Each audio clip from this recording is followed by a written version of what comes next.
Doctor Rafael Nieto Loaiza, muy buenos días. Doctor Londoño, muy buenos días para ustedes, para todos en la mesa de trabajo, la hora de la verdad, y para todos los oyentes. Bueno, sus observaciones, que serán como siempre atinadas, sobre las negociaciones con el ELN y el garante que tienen esas negociaciones en una persona tan discutida y tan discutible como el que han escogido para el efecto. Adelante, doctor Nieto. Gracias, doctor Londoño. Lo primero es que yo debo manifestar que estoy entre las pocas voces que creen que los diálogos con los grupos armados, con los grupos violentos, no son el camino pertinente en una democracia. Creo que desafortunadamente, y es mal de todos los gobiernos, o de casi todos, el camino escogido en Colombia no ha sido el de aplicar el Estado de Derecho y el de sancionar a aquellos que delinquen, sino dependiendo del tamaño del grupo delictivo y de su capacidad de hacer daño, la negociación con esos grupos. Creo que ese no es el camino democrático, doctor Londoño, y yo creo que eso deberíamos decirlo una y otra vez. En una sociedad democrática, a los que delinquen se les debe castigar y no se puede negociar con ellos. Dicho esto, además, esta negociación tiene varios problemas adicionales. La primera dificultad está en que se hace con base en lo que ya se acordó con las FARC.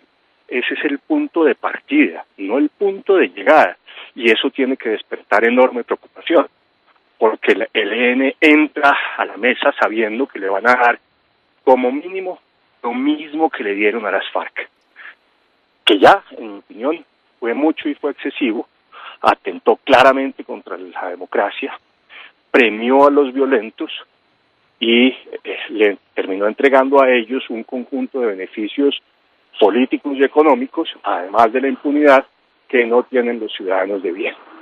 Romper el principio de igualdad frente a la ley, que es el principio básico del Estado de Derecho, para premiar a los criminales. El ELN parte de esa base. La pregunta que uno tendría que hacerse es ¿qué más les van a dar? Y ahí ya, digo, hay una primera dificultad. La segunda está en que el gobierno ha anunciado un cambio metodológico muy complicado. En la negociación con las FARC, el principio que se acordó fue que nada estaba pactado hasta que todo estuviera pactado. Es decir, que todo quedaba condicionado al acuerdo final que traía necesariamente como consecuencia la desmovilización y el desarme de la organización terrorista. Pues bien, aquí no, con el ELN no se está planteando ese principio metodológico, sino uno distinto, de acuerdos parciales, que se supone que obligan de inmediato. En realidad, esos acuerdos parciales solamente benefician al ELN porque le generan hacia adelante al Estado obligaciones sin que todavía ni siquiera el ELN se haya desmovilizado y desarmado. Y yo creo que eso, repito, es un grave error. Pero hay otro tercero, que también es de carácter metodológico, pero también sumamente grave, y es el de los acuerdos regionales con negociaciones regionales. No es claro qué es lo que se pretende con ese camino, pero sí es abiertamente preocupante, porque sostener que lo que se pacte en los acuerdos regionales termina por ser obligatorio es en realidad dar un poder que no debería concederse en el marco de una negociación con una organización criminal con el ELN. Ahí hay una tercera gran dificultad. La cuarta tiene que ver con la naturaleza misma de lo que es el ELN, que no tiene esa estructura vertical, piramidal, muy disciplinada que tenía las FARC, sino que tiene una composición más federal, con una capacidad de acción y de decisión de los frentes que es mucho más complicada y que hace más incierto el resultado final y al mismo tiempo potencia los riesgos de esos acuerdos regionales, porque esos acuerdos regionales terminarán respondiendo a la dinámica de esos frentes que, repito, se comportan de manera federalizada. Ahí encuentro que hay entonces un problema adicional. El quinto tiene que ver con el no haber aprendido las lecciones de el proceso con las FARC, donde las FARC se comprometieron a trabajar con el Estado en luchar contra el narcotráfico, pero en realidad no entregaron ni los narcocultivos, ni los laboratorios, ni los cristalizaderos, ni las pistas, ni dijeron cuáles eran sus socios, ni cuáles eran las rutas del narcotráfico, y por supuesto tampoco entregaron los dineros que la actividad del narco les había producido. Esa lección debería ser aprendida, y no parece que el gobierno nacional, este gobierno de Petro, lo haya hecho, y eso me preocupa enormemente. Y ahí habría otras lecciones adicionales, para terminar en un punto sexto, que tienen que ver con el funcionamiento de la JEP y el hecho real de que en la práctica tenemos impunidad y que las obligaciones pactadas por las FARC a cambio de todos estos beneficios que les entregó el Estado, al final no se hayan cumplido.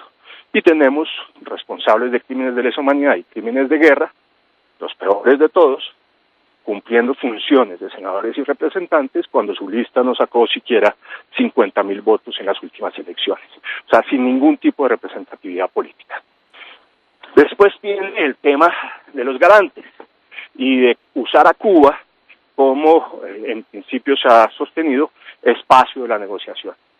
Lo de Cuba me parece que es también no haber aprendido las lecciones del pasado. En Cuba, los organismos de inteligencia cubanos operan a favor de la organización terrorista que negocia con el Estado colombiano.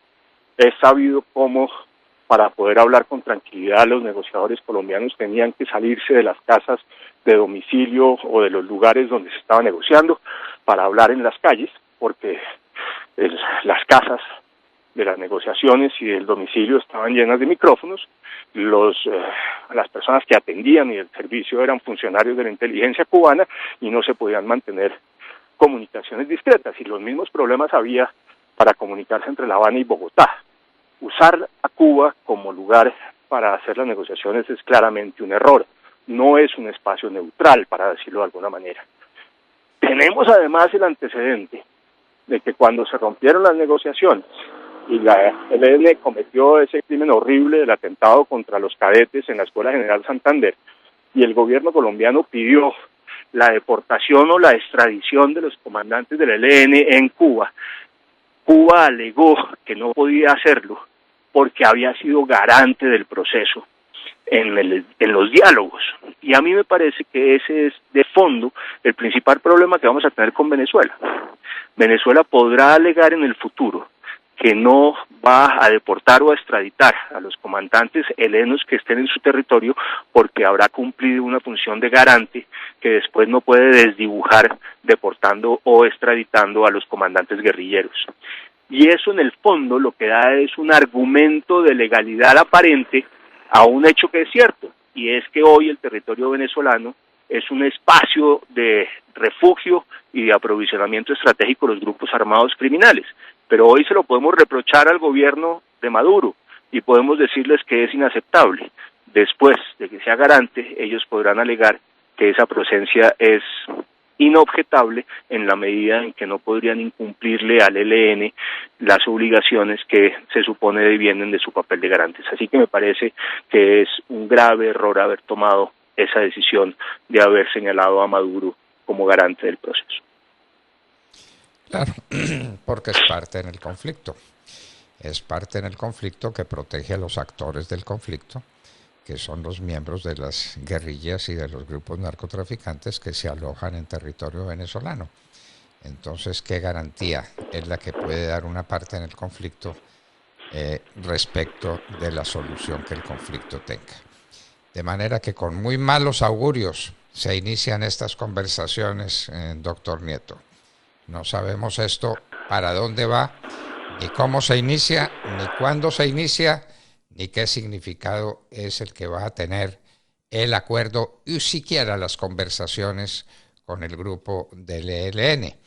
Que no se le olvide, puede ser también el antecedente de conversaciones que se establezcan con otros grupos delincuenciales, especialmente con los grupos narcotraficantes. Doctor Rafael Nieto Loaiza, como siempre, excelente, brillantísima su exposición y no hay nada que agregar ni quitar de ella. Muchísimas gracias. A usted, doctor Londoño, muchas gracias, muy generoso conmigo. Rafael Nieto Loaiza, imposible una explicación más clara de lo que está sucediendo y de lo que puede suceder con el ELN en esas conversaciones en territorio que no es neutral, Cuba, garantizado por una parte que tampoco es neutral, Venezuela. Mire usted lo que nos va a ocurrir. Pero además, el negociador de parte de Colombia es el gobierno de Petro, que tampoco es neutral, porque es amigo de los guerrilleros narcotraficantes del ELN.